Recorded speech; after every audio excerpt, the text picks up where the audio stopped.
I've been in the Valley here for 39 years. I've been married for 44 years, and I've been in with educational environment for 30 years. 18 of that was with Antelope College. So you could say I have commitment. You know, I'm committed to something that I feel very strongly about. I used to be on the Antelope Valley Hospital Board of Trustees. When I was there, I supported a mobile health unit in Boron. For 10 years, I was a school teacher, and I taught in Mojave one summer, their school district. And now I'm an attorney. Now, previously I served on the college board for 4 years. I've had the experience of being on the board, as well as 6 years being an instructor at the college. I started in Antelope Valley Bank in 1980-81. Sherry, how many years did you work for me here in Rosamond? 1 month short of 27 years. I would put my record of community involvement up against anyone here and beyond. And I had about 12 years on the Chamber of Commerce of Lancaster, excuse me. I'm also on the Board of Governors at Palmdale Regional Hospital. I've been for 7 years. And of course, we're also interested in putting a facility situation down here in Rosamond from there. Not only am I a proud product of the Antelope Valley, I'm a proud product of the Antelope Valley College. And now that I'm back into the community, I want to provide my leadership to the community. Community involvement is very, very important. And because I'm new to this arena, I would like to provide that leadership. I have a passion for education, being an educator for over 20 years in California public schools. And I definitely have the vested interest in providing back to the community that gave me my jump start in higher education. I started my education here at Antelope Valley College, graduated in 1995, pursued to Cal State Long Beach where I received my Bachelor of Arts degree, and subsequently went to Cal State Long Beach where I received my teacher credential and my master's in education. I came to the Antelope Valley in 1957. I was 10 years old, and been here ever since. I was elected to the school board of the Lancaster School District way back in 1976. I was 28 years old. I was elected twice to the board, and after serving on the board, a few years later, was the founding president of the Lancaster Education Foundation. That was a nonprofit organization that raised money for the arts, physical education, and computer sciences for the school district. These are areas that the state no longer funded, and still doesn't in most cases. That foundation is still ongoing. I served the first 3 years as president. Since that time, it's raised well over $1 million, and that started in 1992. So I've been involved in education all my adult life. If you were king or queen, what was the first thing about the ABC that you would change? Well, one thing I would change would be the communication. It's a well-known fact that on the college campus, there's been a lack of transparency in the communication from the board down to various committees on the college campus. As a board member, we have to be one who governs through policy, and that would definitely be a policy that I would definitely implement and make sure that it is enforced. If I were king, I think I would do everything I could to increase and advance technology on campus.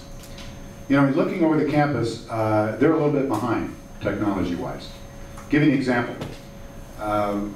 A couple of us have said that the school needs more computers for students, and yet when I walk into the computer lab, there's nobody there, but there's lots of computers not being used. So I go out on the quad, and the kids are all out there, the students with their laptops and their handhelds, and they're working out in the quad, but they don't have Wi-Fi. What I think I would do if I had to would build relationships. We've had a lot of broken relationships within the college, and I think those relationships need to be mended. I think we need to put a foundation out there that has trust,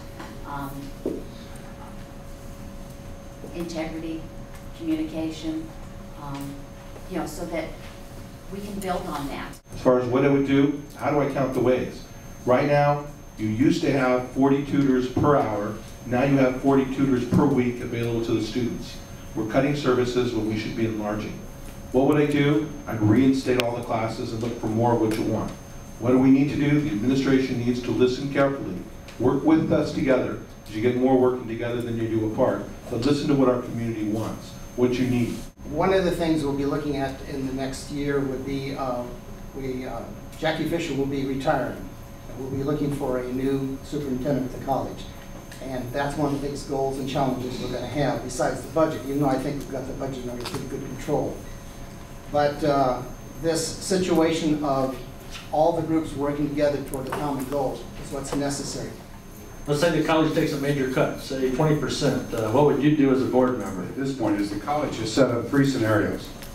They've set up a best case, not so good case, and a worst case scenario. That worst case scenario is really what they're operating at right now. It's a roller coaster with the state right now. One of the fallacies is the money that came in for the bond can't be used for salaries. It can't be used to hire teachers. It can't be used to bring classes back. All of that is governed by the state and what they give the college. Right now they're doing a very good job of cutting back and working on a worst case scenario. And I would say that I'd continue the program they're at the moment and always look for a ray of hope wherever you can. There has been great planning going on within the college already for those scenarios that are coming up. They have looked at them and made great decisions. And I think they're doing a great path. But if we do have to cut, I'd like to see the cuts to be across the board, whether it's a 1%, 2%, but everybody should feel the pain equally. One offer that I've made, and I believe that they should start taking us up on, is I have a lifetime teaching credential. I offer to teach for free, increase the classes, or give me a paycheck and I'll turn it back to the college. There are a number of us in the community that have masters or doctorates that would be glad to teach for free. Give us that opportunity. What I'm saying is we got to think out of the box. Our community needs classes. Our community needs training. Stop making cuts. We can find a way to do things. Like I said before, where we're going to have to get that money is not from the taxpayers. Well, in a roundabout way, that's where it comes from, and that is the grants and so forth. And even those are hard to come by. We've got to get more efficient, we've got to be smarter, and no, we're not looking at any cuts in the future. There's going to be a mid-year correction undoubtedly this year in our budget, and it's not going to be good, but we've already planned for it, we're ready for it, and like I said, we're not looking for any situation to improve majorly beyond grants for the next 5 years. We definitely, as board members, we need to reduce expenditures and increase revenue, develop more relationships with small businesses and corporations, make the most logical and reasonable fiscal practices. Definitely want to always prepare for worst case scenario. I think that that's the best way to prepare in these hard times, is for when the budget's reviewed every year, always prepare for worst case scenario. And not only that, don't plan year to year, plan long term. We have to pick out and find out what positions are going to create jobs. They go into school, they get some training, whether it's like my son is an officer, or whatever, a nurse, or whatever they're going, and we make sure those programs work and they're available.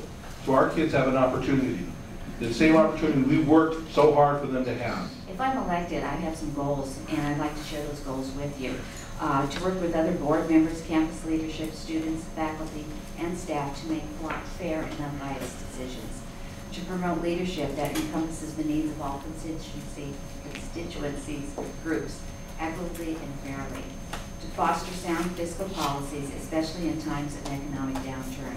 And to contribute to a better working and learning environment, and the main focus to be on students, their needs, in Palmdale, Lancaster, and the outlying communities, which is Roseman.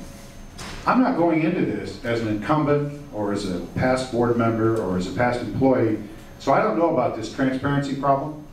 I don't know about all these hurt feelings or this broken family. I'm going into it with a whistle and a skip, you know what I mean? I'm going into it looking for positive changes and working with a really good board, and I expect that to happen. I want to make sure that this college moves into the 21st century, providing students with programs that they need to succeed in the future that's to come. Vocational skills are a must, technology skills are a must, and also academic skills are a must for those students who want to stay in the academia realm. I feel it's very, very important that we provide these services to all of Antelope Valley. I could go on and on and on about the accomplishments in the last few years that we've had at Antelope Valley College. If you come onto the campus in May or July, we're going to be opening the Health and Science building down there. It is absolutely state of art. You're not going to believe this building. It's 100 and some thousand square feet. It's unreal. So like I said, it's no longer tumblewood tech. It's something you can be very proud of. We're all part of the same community here. We're not that far apart.